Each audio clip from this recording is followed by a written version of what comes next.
नमस्कार। आप सभी का करने क्लासेस के अंदर हार्दिक स्वागत है। पिछले वीडियोस के अंदर आपने और हमने मिलकर राजस्थान की जनगणना, राजस्थान के अंदर पहले चुनाव किस प्रकार हुए,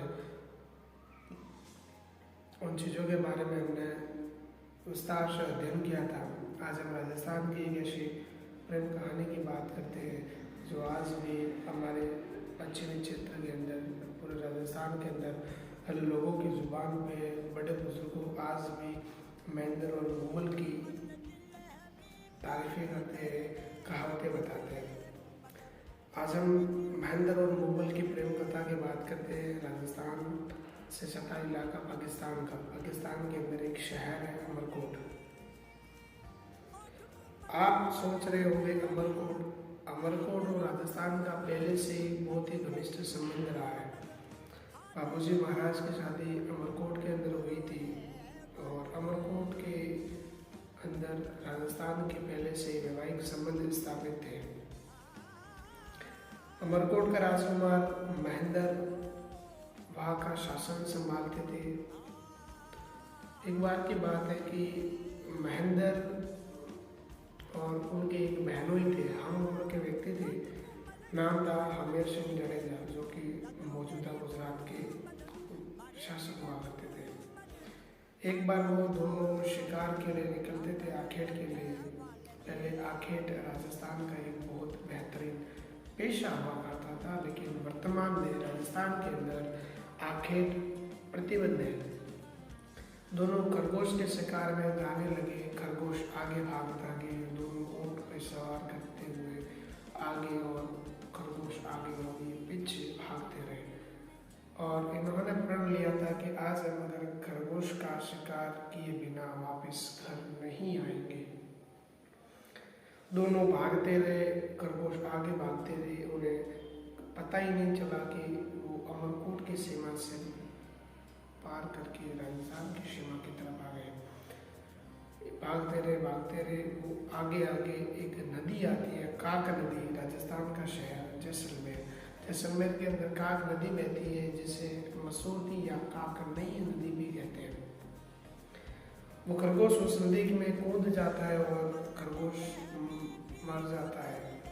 अब शाम ढलने को थी, रात होने को थी, अंधेरा हो गया था।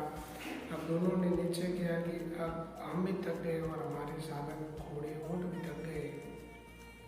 अब वापस तो इतनी दूरी, लंबी दूरी तय करके अमरकोट नहीं जा सकते थे, तो उन्हें अब यहीं पे रहना था। और वो आसपास देखने लगे कि कहीं रहने या खाने की व्यवस्था हो जाए। तो पास ही थोड़ा सा ढूंढने पर पता चला कि पास में एक मूमल की मेड़ी है। मूमल की मेड़ी बहुत खूबसूरत महल है, जहाँ पर लोद्रवा की राजकुमारी मूमल रहती है। मूमल और लोद्रवा का एक संबंध है कि लोद्रवा जो शहर है वो जैन संप्रदाय का प्रसिद्ध स्थल माना जाता था। वहाँ पर जैन तीर्थंकर आते थे। जैन मंदिरों का एक बहुत बड़ा वहाँ समूह स्थापित है। वो उस महल में गए, वहाँ पर अपना इंट्रोडक्शन दिया कि मैं अमरकोट का राजकुमार हूँ, ये आमिर सिंह जाडेजा है और ये हम किसी कारणवश भटक कर यहाँ आगे शिकार करते करते आज हमें रात्रि विश्राम की जरूरत है। मुंबई के कुछ सिपाहियों ने उन्हें वहाँ पर आश्रय दिया, रहने खाने की प्रशिक्षण व्यवस्था की गई। और जब वो सुबह जाने लगे तो मुंबई का फरमान लेके एक राशि आती है कि आपसे रानी मिलना चाहती है। रानी मिलना चाहती है। फिर एक एक को बुलाया है। महेंद्र ने कहा कि बहनों जी, आप मेरे से बड़े हैं, पहले आप जाइए। जब आमिर सिंह जी अंदर गए तो मुगल की कक्ष के बाहर एक दरवाज़ा था और उस दरवाजे पे शेर, अजगर और बहुत सारे मगरमच्छों जैसे जीव रखे थे। आमिर सिंह मतलब उन शेर से डर के मारे वहाँ से वापस आ गए और महेंद्र से कहने लगे कि चलो यहाँ पर षड्यंत्र है, यहाँ पर हम मारने की तैयारी, योजनाएं बन रही है। महेंद्र कहता है कि नहीं, मैं भी एक बार जाके देख के आता हूँ।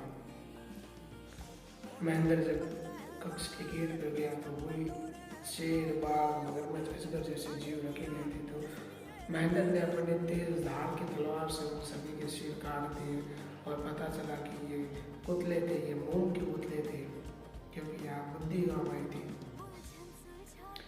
जैसे वो कमरे के अंदर प्रवेश किया तो आगे देखा कि एक खूबसूरत महिला खड़ी थी।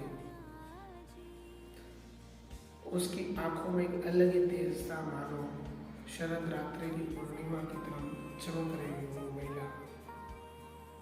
महेंद्र खुद भी बहुत ही हष्ट पुष्ट था, नौजवान था, बहुत ही ज्यादा मजबूत पार्टी का व्यक्ति था। इन दोनों को अथाह प्रेम हो जाता है कुछ समय के लिए अंदर ही। मुगल शादी का और महेंद्र की शादी के प्रस्ताव की बात की गई, लेकिन महेंद्र पहले से शादीशुदा था। महेंद्र की पहले से 6 रानियां थी और अब महेंद्र शादी नहीं कर सकता था। मुगल ने उन्हें रोक दिया कि आप नहीं जा सकते, आपको आज से यही रहना है। लेकिन महेंद्र उन्हें वचन देता है कि मैं प्रत्येक रात आपसे मिलने के लिए अमरकोट से यहाँ आऊँगा। और सब मुगल से विदाई लेके हमीर सिंह और महेंद्र अपने राज्य की तरफ आते हैं। और पूरी यात्रा के बीच में पूरे राज्य के अंदर उनका राजकाज में ध्यान नहीं लग रहा था, उनका पूरा मन मुगल पर केंद्रित था। वो पास के एक ऊँट पालक के पास गए कि ऊँट पालक, जिनका नाम इतिहास में रामोजी मिलता है, और रामोजी के पास गए कि रामोजी मुझे एक ऐसे ऊँट की तलाश है जो शाम होकर रात्रि के अंदर लोदरवा पहुंचे और सुबह होने से पहले वापस अमरकोट आ जाए। तो एक रामोजी उन्हें एक ऐसा ऊँट देते, चित्तल नाम का ऊँट था, और उस ऊँट पे महेंद्र रात्रि में जब सो जाते थे राजमहल के लोग, तब वो ऊँट में सफर करके लोदरवा पहुंचते थे, मुगल से मिलते थे, बातें करते थे, सुबह होने से पहले वापस अपने शहर अमरकोट आ जाते थे। यह सिलसिला करीब 8 महीने चला था। अब रानियों को भी हल्का सा शक होने लगा था कि राजा आखिर जाते कहाँ पर है।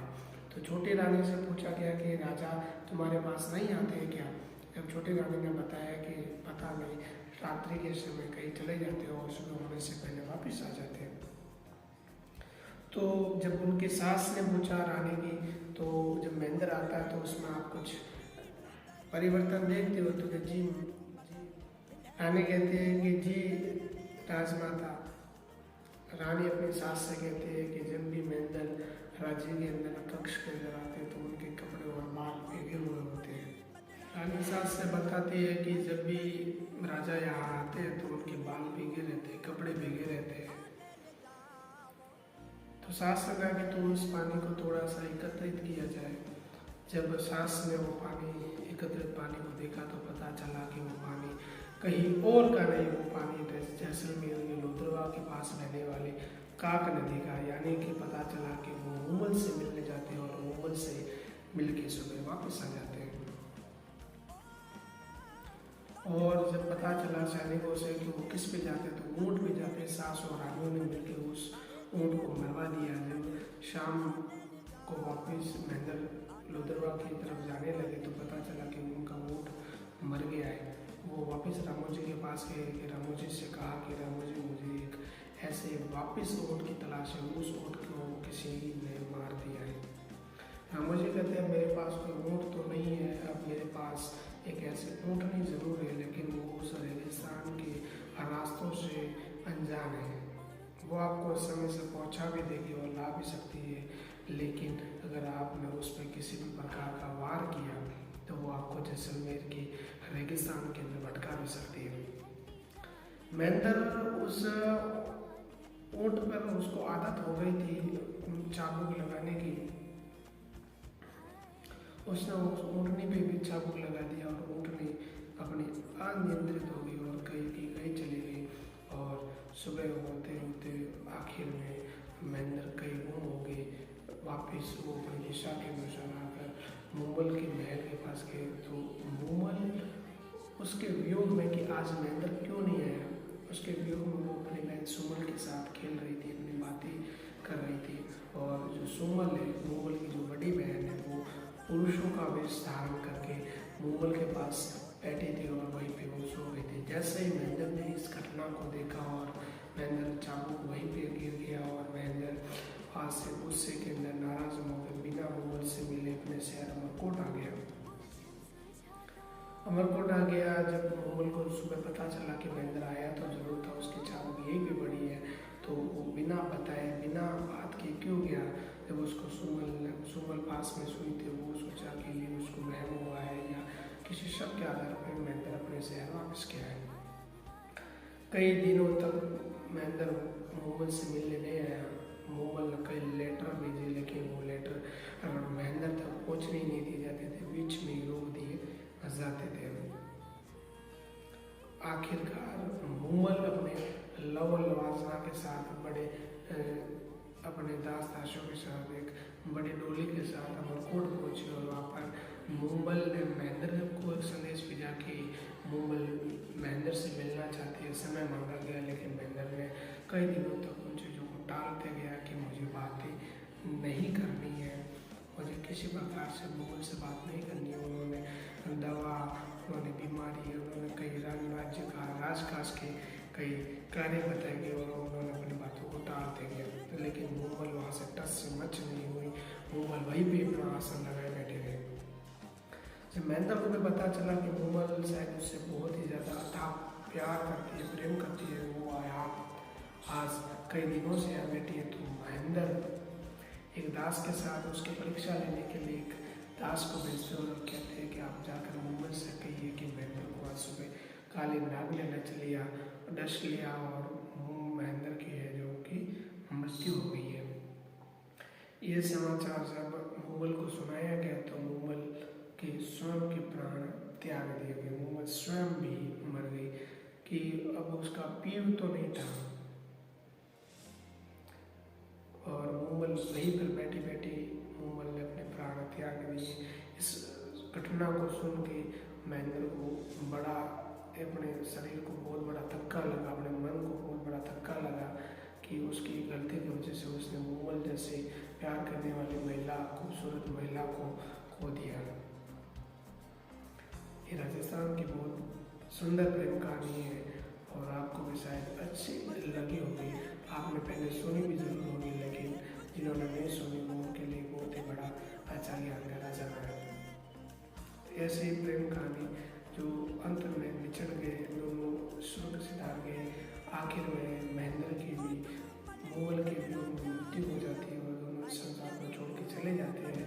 लेकिन हमारी संस्कृति के अंदर, हमारी विरासत के अंदर आज भी वो कहानियाँ जिंदा है।